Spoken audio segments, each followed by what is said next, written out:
Hello everyone, welcome to Safi Tuts, and in this video I'm going to show you how to get satellite view in your Google Map.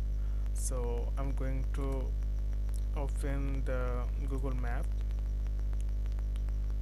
So once you open, then you can see this is the normal view. Okay, but if you want to see the satellite view, then how can you see this? So you can see this is the option layer. Okay, this one layer, simply tap on that. So once you tap on that, then you'll get the satellite view.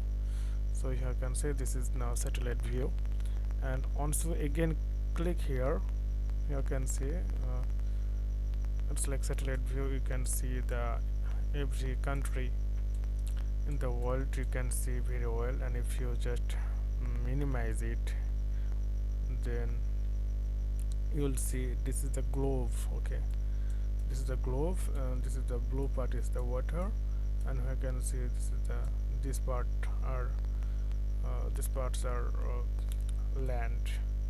Or if you scroll the mouse, then you'll get the detailed view. So once you click simply layer here again, then you'll get the normal view again. So okay friend, I hope this video is helpful for you. So today's no more, and thank you for watching.